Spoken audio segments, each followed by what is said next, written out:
Quarta-feira, 17 de agosto, bom dia. Dono de videolocadora e lan house é preso suspeito de enviar vídeos pornográficos, inclusive pessoais, para uma menina de 11 anos. As conversas foram gravadas e entregues à polícia.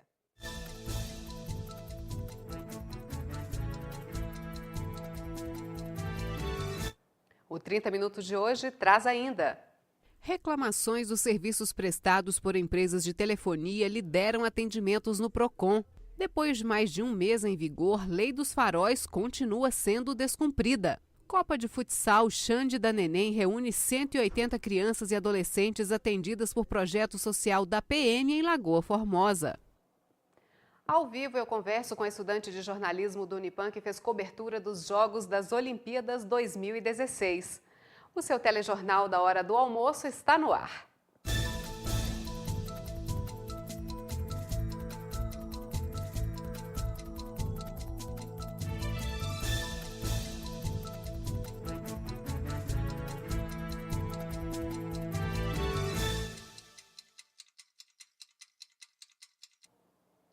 O dono de uma videolocadora e lan house do bairro Caramuru foi preso ontem à noite, suspeito de enviar vídeos pornográficos, inclusive pessoais, para uma menina de 11 anos.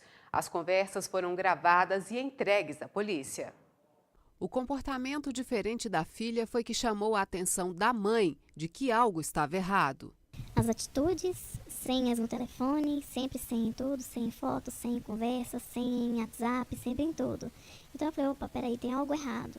E percebi que ela sempre estava nervosa, sempre com medo de pegar o telefone, e sempre conversando escondido, parecia que ela estava com medo de alguém parecendo que estava ameaçando, ó, você não pode deixar ver. Então assim, eu fui percebendo o comportamento dela.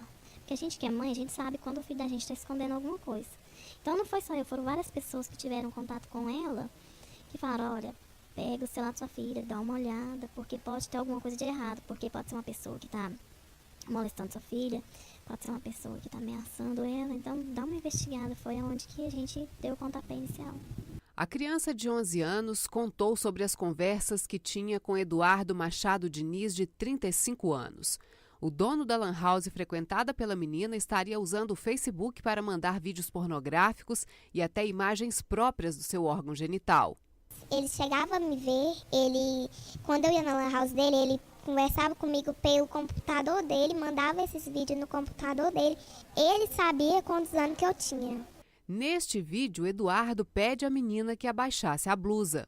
A família, que procurou a NTV, conseguiu juntar material suficiente para levar à polícia. O delegado Diego Moraes e policiais militares estiveram no estabelecimento do suspeito. Eduardo foi preso e levado para a delegacia. O computador usado por ele também foi apreendido. A gente fez a apreensão do CPU para poder estar fazendo a perícia posteriormente. Colhendo os elementos necessários, é possível enquadrar ele no crime previsto no ECA, né, de pedofilia, no virtual. Na delegacia, Eduardo conversou com a jornalista Ludmila Bahia. Ele negou saber a idade da menina com quem conversava e disse que não mandou vídeos pessoais. Não fui de mostrar vídeo para ela, não. Nunca fui de mostrar vídeo para ela, não. Pode olhar tudo lá. Mas é igual eu tô te falando, eu não sabia da idade. Pode ter certeza. A polícia alerta para que os pais consigam identificar situações como estas. Vale a pena a gente ressaltar aqui junto aos pais, aos familiares, para ficar atento, né, aos seus filhos, à mudança de comportamento, com quem que estão conversando nessas redes sociais, Messenger, Facebook, quem são os amigos de Facebook, até mesmo outros meios de comunicação, né, o WhatsApp, a família, os pais ficarem atentos, porque a criança ela muda o comportamento quando ela está sendo constrangida, né, através desses meios de comunicação ou até mesmo pessoalmente. A gente tem que ressaltar que isso não acontece também só através de meio cibernético, não, mas também, às vezes a criança vai numa padaria na esquina, vai na mercearia na esquina, né, e ali ela passa a receber alguns gracejos, né, e a criança vai mudando, vai ficando mais tímida, vai evitando algumas pessoas. O pai perceber isso e conversar com o filho, né, se for necessário levar até um serviço assim, de um psicólogo, uma pessoa que pode atendê-la com um profissional da área que possa atendê-la com a capacitação, né, com prestação de um serviço melhor, aí, mais adequado, se for necessário. Eduardo Machado Diniz pagou fiança e foi liberado. No programa Gui Boaventura, que começa logo após o 30 Minutos, você vai acompanhar detalhadamente o desenrolar desse caso. Não perca! 11 horas e 37 minutos. No próximo bloco, você confere a previsão do tempo para esta tarde na região. Reclamações dos serviços prestados por empresas de telefonia lideram os atendimentos no PROCON.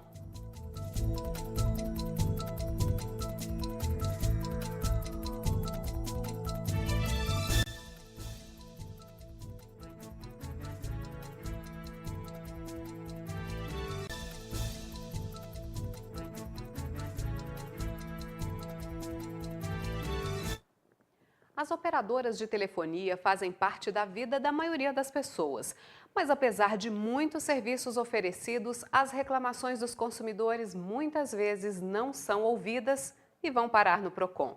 Em Patos de Minas, pelo menos 30% dos atendimentos mensais do órgão municipal de defesa do consumidor são referentes a esse tipo de problema. Difícil encontrar alguém que não utiliza o serviço das operadoras de telefonia. Até maio deste ano, o Brasil registrou 255.230.000 linhas ativas na telefonia móvel. O brasileiro também já utiliza mais o aparelho celular do que o computador pessoal.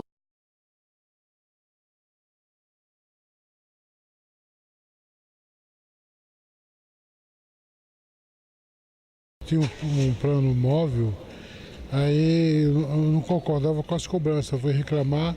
Eu não concordei, aí eu cancelei o plano. Faltava 3 meses para zerar um ano, né? Aí eles me cobraram esses 3 meses sem eu utilizar o plano, né? Aí meu nome foi para o Serasa, aí foi para a Justiça. Foi um aborrecimento. Um aborrecimento imenso. É muita burocracia, eles fazem um plano com você, não cumpre que concorda contigo. Com muita cobrança indivíduo, ele não reembolsa.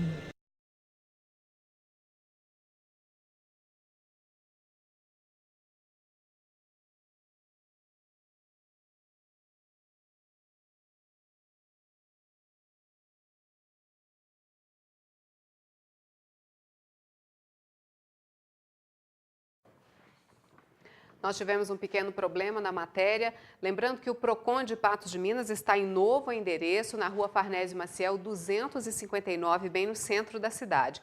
O telefone é o 3822-9774.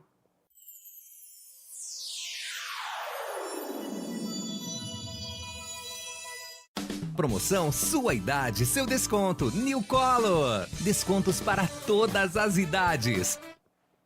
Depois da tão esperada chuva na manhã desta terça-feira, o sol voltou a brilhar forte na região. A tarde deve ser quente. Confira os detalhes. Quarta-feira de sol entre poucas nuvens em Patos de Minas. O índice ultravioleta registra 9 e é considerado muito alto. A temperatura hoje pode chegar aos 31 graus.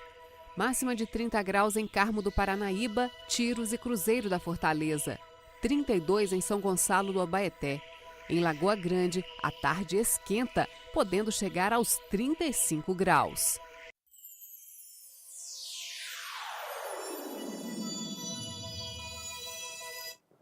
A reportagem completa sobre as reclamações da telefonia em Patos de Minas você confere no 30 Minutos desta quinta-feira. 11 horas e 43 minutos. A seguir, estudante de jornalismo conta a experiência de fazer cobertura das Olimpíadas 2016. Lei dos faróis continua sendo descumprida pelos motoristas.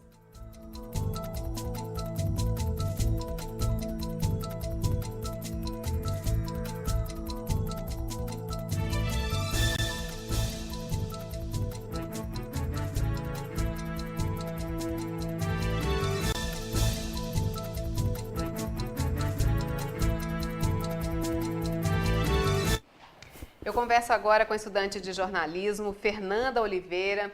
Ela é do Unipan e teve a oportunidade de participar bem de perto das Olimpíadas 2016, inclusive fazendo cobertura, trabalhando profissionalmente, né, Fernanda? Conta pra gente como é que foi essa experiência. Bom dia. Bom dia a todos. Eu participei dos Jogos Olímpicos em Brasília e no Rio de Janeiro. Em Brasília eu pude cobrir, né, fazer parte credenciada aqui com a credencial dos Jogos. E eu cobri 2 jogos do Brasil no futebol masculino, que foi contra o Brasil e contra o Iraque. Infelizmente, 2 jogos que a gente saiu empatados, né? Mas foi uma grande experiência. Eu participei da zona mista e da coletiva de imprensa. Eu nunca tinha feito parte de uma competição desse nível, de uma competição que era organizado dessa maneira. Então eu pude passar, primeiro eu passei na zona, a gente cobre a competição da área lá em cima no campo. A gente fica separado dos torcedores para a gente poder prestar mais atenção do alto, poder fazer a nossa matéria. E depois a gente vai ou para a zona mista ou para a coletiva de imprensa. Então eu fiquei um pouco na zona mista, que é onde todos os jogadores passam. Eu tive a oportunidade aí de conversar com o Neymar, ao lado dos outros repórteres, com o Gabigol, com o Marquinhos, que são grandes nomes dessa seleção. E depois a gente vai para a coletiva de imprensa, que a coletiva de imprensa é onde a gente faz perguntas para estrela da noite selecionada por algum comitê do Rio lá. E era o técnico dessa seleção. Eu fiquei poucos minutos, mas pude participar desses 2, da zona mista e da coletiva. Tive junto a outros repórteres também, tanto brasileiros como internacionais. E isso profissionalmente acrescenta muito, Muito, né? Muito. Foi uma experiência que me amadureceu muito nesse ponto, me deu um olhar diferente, me mostrou como que são essas competições internacionais, até porque os Jogos Olímpicos é a maior competição esportiva do mundo. Então foi um olhar diferente como repórter. Bom, isso profissionalmente vai te acrescentar da sua maneira de trabalhar enquanto você estiver fazendo cobertura de eventos esportivos. Enfim, profissionalmente você ganhou. Questão de técnica, de conhecer pessoas muito experientes na área, né? Isso, eu ganhei muito, né? Eu nunca tinha feito um evento desse, nunca tinha visto como que é. Eu já cobri outros eventos de futebol feminino, por exemplo, onde o repórter ia para o meio do campo. Eu, credenciada como repórter, eu não posso ir para o meio do campo, eu tenho que estar selecionada nessa área. Só entra no campo fotógrafos, então eu tinha que ter um fotógrafo credenciado também. Agora, em Belo Horizonte, uma outra menina que trabalha comigo, a Larissa, ela está indo para cobrir a competição, a disputa do bronze do masculino, então ela vai entrar no campo, ela vai tirar foto, ela vai ter um olhar diferente do meu. Então, a gente tem, dentro desse meio do jornalismo, a gente tem diversas áreas, diversos olhares. Isso é importante demais, né? Muito, muito importante. Como profissional, como é que foi o contato com a organização? Você se sentiu assim bem tratada? O evento estava organizado suficientemente bem para você trabalhar, Fernanda? Para mim, sim. Eu tive as dúvidas que eu tive, eu tentei tirar com outros profissionais que estavam do lado, com outras pessoas de outros sites, de outras emissoras. Eu vi também em Brasília que, por exemplo, a gente precisa da Wi-Fi para a gente poder fazer a transmissão ao vivo, que seja por site. Acabou o jogo, a gente já está ali online. Eu vi uns outros repórteres muito apreensivos com isso, porque a gente não estava conseguindo acesso ao Wi-Fi muito rápido. Então eles já iam, falavam, mas como é que eu vou fazer? Meu chefe está me cobrando, como é que é? Não, aí vinha o voluntário e falava, você tem que ter acesso direto com o nosso chefe de voluntários. E o chefe de voluntários não estava ali. Então, nesse ponto, pelo que eu vi em Brasília, pecou muito. Agora, eu fui também para o Rio de Janeiro, onde eu tive essas 2 visões, como torcedor e como repórter. Eu fui assistir os jogos, vi o Brasil ganhando e perdendo, assisti vitórias e derrotas. E eu acho que o povo brasileiro está unindo muito isso, está apoiando esse esporte. A gente apoiou na derrota, apoiou na vitória, porque eu acho que os atletas brasileiros merecem isso. A gente está em um país que, infelizmente, não apoia esporte. O esporte é muito mal valorizado aqui. E eu, como repórter, vejo que os nossos atletas brasileiros, eles estão fazendo história. A gente não conseguiu uma medalha, um número grande de medalhas, mas a gente está fazendo histórias, conseguindo atletas inesperados, como o Thiago Braz, do salto com vara, conquistando ouro. Ninguém esperava isso. Atletas da canoagem terminando entre 6 melhores do mundo, aos 19 anos. Então, em 2020, ele vai ter uma base muito maior. Eu acho que a gente está batalhando para isso, só que eu acho que o Brasil precisa investir mais, incentivar mais para os resultados de medalha, de pódio, que é o que eles querem, que o povo cobra, começar a aparecer. Eu vejo que os atletas estão no caminho certo. Que maravilha.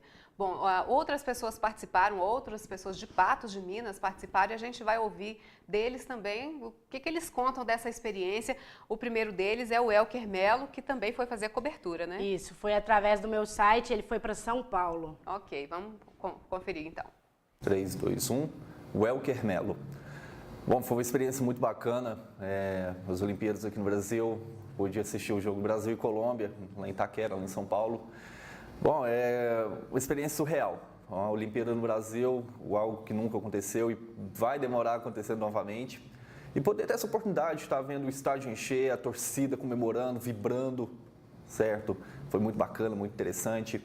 Ver os atletas, ver a seleção, algo que representa o nosso país, e nós temos muita esperança de novos esportes estarem conseguindo novos representantes.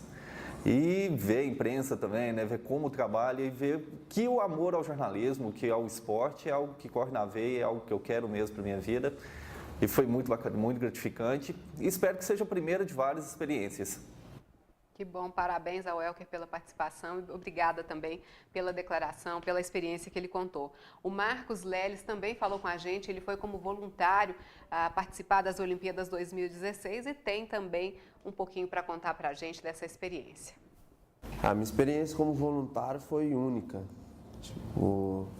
A importância de um ex-atleta, não profissional, mas infanto-juvenil, igual eu joguei, de estar perto de um ídolo, de ver um ídolo jogar, de ver os bastidores de tudo que acontece numa Olimpíada em si por trás, é muito gratificante. Então não tem dinheiro nenhum que paga, não tem valor nenhum que te faça falar assim, não vou lutar para tentar aquilo ali. Igual eu tenho 2 anos que estou na luta, fiz inscrição há 2 anos atrás e venho lutando até chegar no dia que eu tive no credenciamento no Rio de 2016 fazer.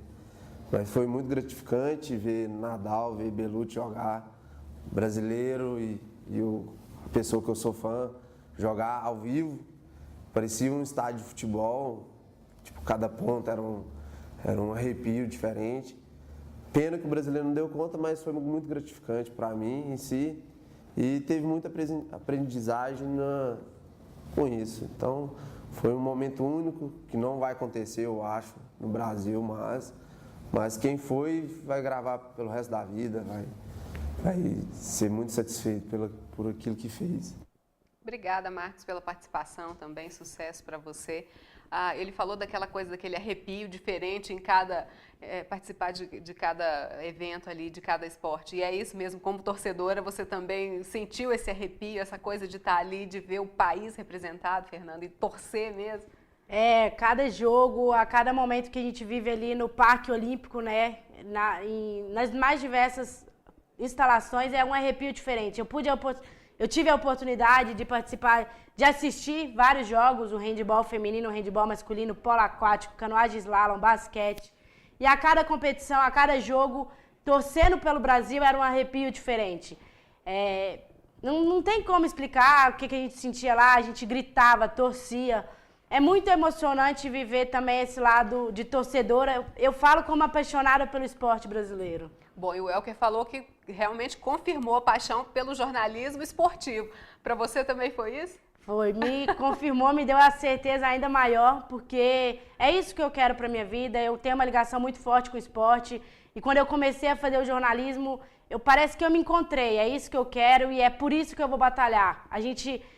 Os atletas me dão uma inspiração maior. Eu vivi momentos muito diferentes lá, que me motivam mais a continuar nessa área. Ok, Fernanda, obrigada por estar aqui com a gente, parabéns e a gente deseja sucesso para você, viu? Muito obrigada aí pela oportunidade de falar um pouco do que a gente viveu nesses Jogos Olímpicos. Obrigada. Bom, e a lei que exige que os motoristas trafeguem pelas rodovias com os faróis baixos ligados já surtiu resultados positivos na redução do número de acidentes, mortos e feridos. O problema é que ainda tem gente descumprindo a determinação, podendo inclusive ser multado. Em vigor há mais de um mês, a lei dos faróis ainda continua sendo descumprida. Em todo o Brasil, de 8 de julho a 8 de agosto, foram mais de 124 mil registros de flagrantes de desrespeito à legislação. A gente ainda encontra alguns motoristas que, mesmo com o tempo que a lei já está em vigor, ainda permanece com os faróis apagados. A gente ainda flagra esses motoristas. A determinação é que a pessoa, durante o dia nas rodovias, mantenha os faróis baixos acesos. E não é difícil encontrar os infratores. Nessa terça-feira, mesmo com o dia nublado e com a vigência da lei, flagramos a irregularidade. Em menos de 3 horas, A PRF registrou 12 veículos transitando pela via com faróis apagados. O descumprimento é considerado infração média, com 4 pontos na carteira e multa de R$ 85,13, que vai subir para R$ 130,16 a partir de novembro.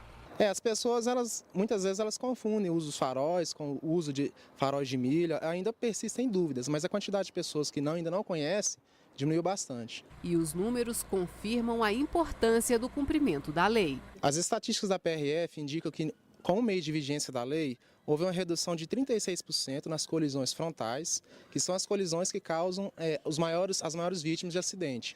Então, também houve uma redução de 50% no número de ferimentos leves ou graves, e no número de óbitos também. Isso é o que a gente registrou com 30 dias de vigência da lei. E no próximo bloco, o Copa de Futsal Xande da Neném reúne 180 crianças e adolescentes atendidas por projeto social da PM em Lagoa Formosa.